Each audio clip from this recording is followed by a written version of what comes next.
Concours d'écriture 2024 du G2T, groupe de travail sur la transmission du CDHA. Lauréat, Henri Lavina, La parabole d'Antoine. Antoine a beaucoup changé.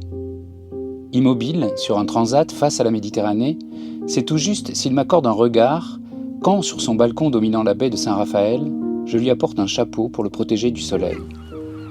Sait-il encore que je me prénomme Petit Louis et que je suis son frère jumeau? Mon cher Antoine, tes pieds ne touchent plus terre et ton regard semble lointain, mais une flamme intérieure t'anime encore. Tel un fil de ferriste, tu glisses sur un fil tendu quelque part entre les neurones secrets de ta mémoire. Je t'imagine rejoignant les côtes de l'Algérie que tu penses apercevoir de ton balcon. Et même si leur éloignement ne le permet pas depuis Saint-Raphaël, peut-être les vois-tu vraiment, émergeant du brouillard de ta pensée. Et psst, tu te promènes au-dessus d'un aplat jaune Sahara. Et psst, psst, au-dessus d'un glacis outre-mer Méditerranée. Sur ton fil, Antoine, j'en suis sûr, tu es heureux, comme un pacha. De là-haut, vois-tu Sidi Bel Abbès, notre place Carnot, notre école Marceau ou notre jardin public? En ce doux printemps, ces frondaisons nouvelles te caressent-elles. Elles cacheront bientôt les troncs clairs des hauts platanes centenaires. Et ces langues de lierre enchevêtrées que tu aperçois aujourd'hui à leurs pieds ne seront plus, en juin, que quelques points émeraudes, ponctuant l'épaisseur du feuillage, refuge d'oiseaux frondeurs qui piaillent à notre passage. Sur le rond-point central, des jarres fleuries encadrent les escaliers de pierre. Si l'envie te gagne, tu descendras peut-être de ton fil pour patiner bruyamment sur le grand 8 et pour te rafraîchir, tu plongeras tes mains dans l'eau du bassin rond où quelques poissons curieux glissent en silence.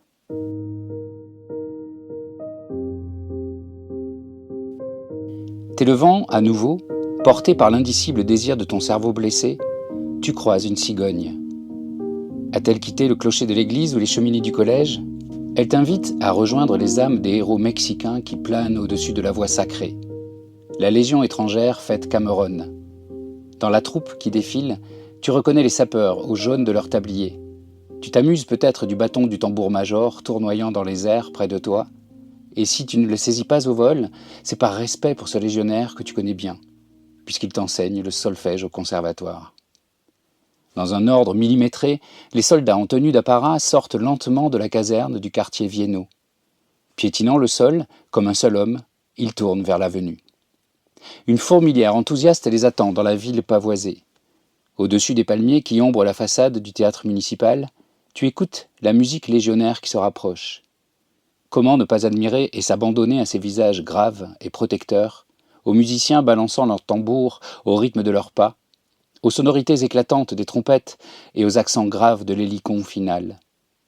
Quand, à regret, la musique et la troupe s'éloigneront, la foule se dispersera. De là-haut, tu vois maintenant des grappes humaines s'égrénant, qui vers les cafés et restaurants, qui vers les quartiers périphériques de la ville. La voix retrouvée du petit vendeur de l'éco-dorant couvre le bruit de leurs pas. « Demandez l'éco-dorant! On a retrouvé le crocodile de la Macta! Demandez l'éco-dorant! Demandez l'éco-dorant !» J'ai scruté son visage pour deviner si Antoine comprenait le sens de mon récit. Je n'ai vu que les grands cernes bleus de ses yeux perdus. Malgré cela, je n'ai pas renoncé à l'imaginer heureux comme du temps où nous suivions ensemble les cérémonies de Cameron.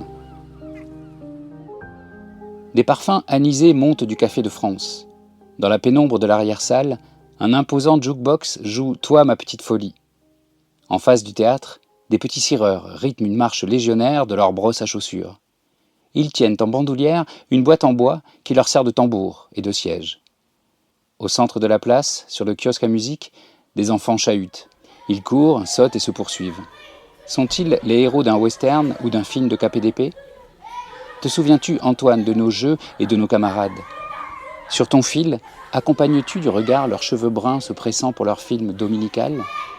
Place du Monument aux Morts, le cinéma Vox affiche un film italien, La Strada. Es-tu toujours attiré par les esquimaux glacés qu'une ouvreuse propose à l'entracte? Pleures-tu quand Gelsomine regarde tristement le brutal Zampano? Ces larmes que tu verses se sont peut-être posées sur le toit de cette calèche de cuir noir que tu suis attentivement des yeux. Elle emporte des voyageurs vers la gare, où une locomotive fumante les attend. Un peu de patience. Le chauffeur vérifie l'état des essieux en les frappant de son marteau. Bientôt, la locomotive s'ébranlera vers la frontière marocaine. Près du passage à niveau séparant le barrio Alto de l'avenue Kléber, tu nous reconnaîtras, dans ces enfants rêveurs qui regardent passer le train.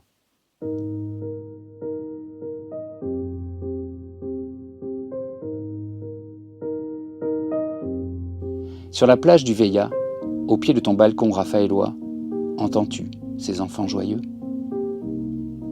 L'école Marceau d'architecture mauresque se rappelle à toi. Un élève sonne la cloche. Fini les jeux de pignole ou pierre à feu. Nous attendons l'invitation à entrer de notre maître en sarrau gris pour rejoindre nos pupitres. On nous avait séparés. C'était, paraît-il, le mieux pour notre éducation. Je me rappelle, comme toi, cette douleur gravée dans notre mémoire jumelle. Est-ce la réminiscence de cette séparation ? J'ai senti l'accélération de mon cœur. J'étais soudain à l'unisson de mon frère. Priant Antoine de me laisser planer à ses côtés, j'ai tiré à moi le fil de sa pensée. Nous étions à nouveau réunis dans cette classe décorée d'une carte des empires coloniaux. Pendant l'hiver, un poêle à bois réchauffait nos mains gercées. Pour autant que je m'en souvienne, c'est ce vieux maître débonnaire et bienveillant qui nous avait enseigné l'histoire de notre ville et de l'Algérie. Mes chers élèves, c'est à quelques dizaines de mètres de votre école, sur un plateau en bordure de la plaine marécageuse de l'Oued Mekera, qu'au siècle dernier, un militaire français a bâti votre ville. À l'époque, les communications avec Oran se faisaient par télégraphe.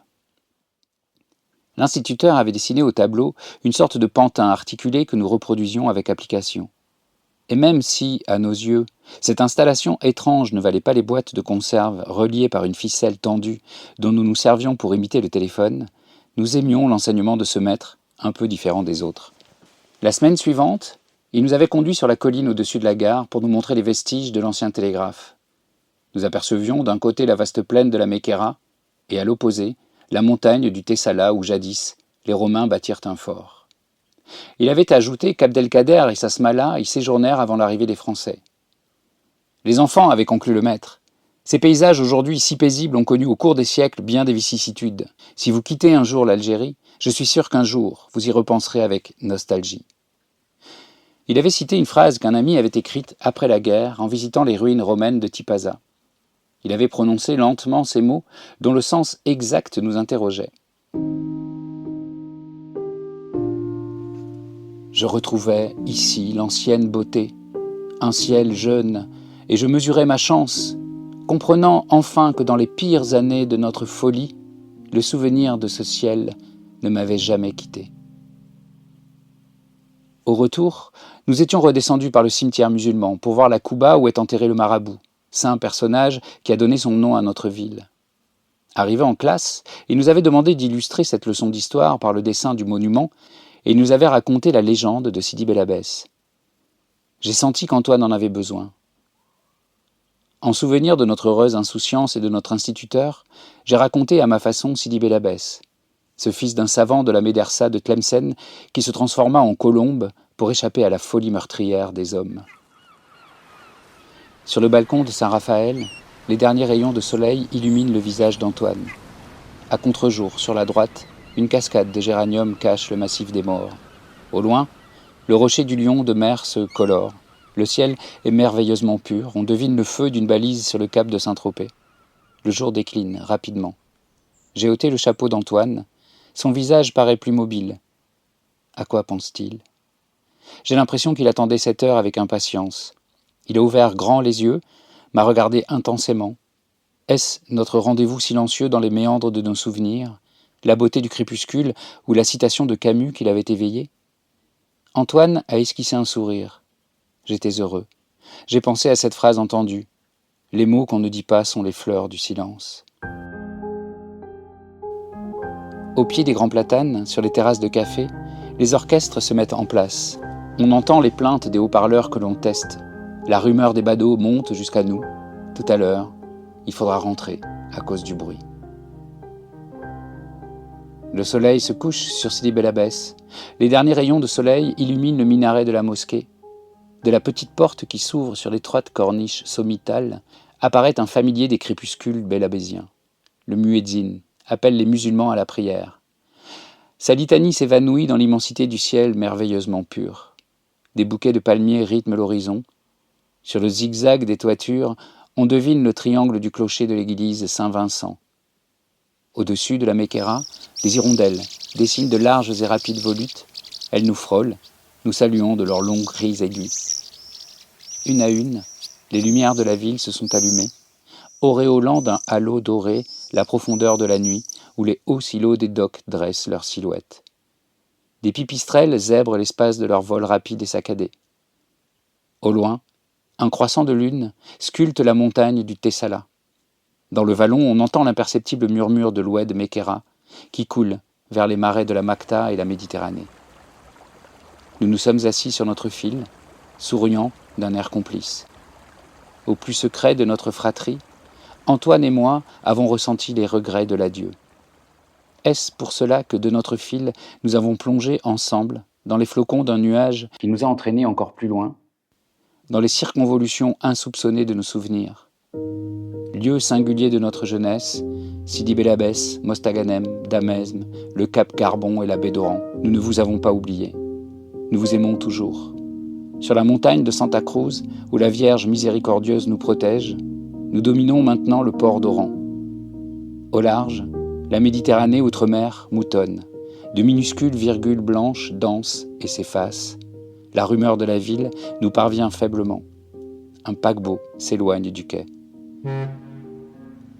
Accoudés au balcon de Saint-Raphaël, d'où nous jetons un dernier regard, nous devinons le fanal d'un pointu qui rentre au port. Voix de Paul Monnier, Les mots enfouis, Aura Littérature.